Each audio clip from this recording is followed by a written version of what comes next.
If I could only pick one exercise to perform as a grappler, I think it would be this one. But before I reveal the answer to you, let's remind ourselves of what it is that grappling demands and rewards in terms of weight room performance. If I had to sum it up in a single sentence, it would be this. It's pulling shit towards you in extension with the muscles on the back of the body. We need to be strong in the shoulder, spine, and hip extensors to get and maintain a strong connection to our opponent, to be able to get underneath them, lift them, and then take them down, and to be able to exert pressure in things like passing and trying to get and finish submissions. And as I said before in another video, I think this is just one of the reasons why grapplers seem to put up way more impressive numbers in terms of pulling strength with things like deadlifts and chin-ups versus pushing strength with things like squats and bench pressing. So without further ado, the one exercise I would do is a Zercher RDL in the belt squat machine. Why? Firstly, we're getting a big loaded hip extension here, which is a pattern that gets worked to death in grappling. We're also getting a lot of stretch in the hamstrings in the end range, which may be useful for managing injury risk and giving a slight boost to muscle hypertrophy.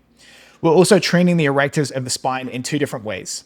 Isometrically in the upright position to resist deformation and not let the weight pull us down, and then isotonically as we allow a little bit of spinal flexion in the lowering portion, and then we get back into extension in the lifting portion of the rep. We're also working hard isometrically in the flexors of the elbows and in the musculature of the upper back to, one, maintain the load close to the body, and two, keep a good packed position in the upper back with the shoulder blades back and down. I even think there's a strong argument that we're getting good stimulation in the lats, as not only are they a major spinal stabilizer when working isometrically, they're also actively helping to pull the weight back in at the bottom of the rep.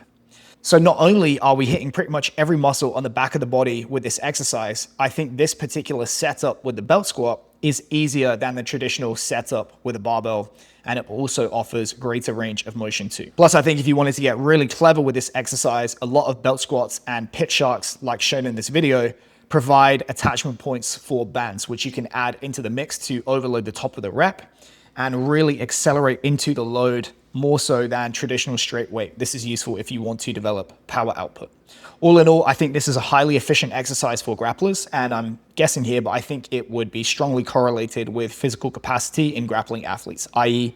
the best guys are able to put up more impressive numbers on this exercise relative to other more general exercises.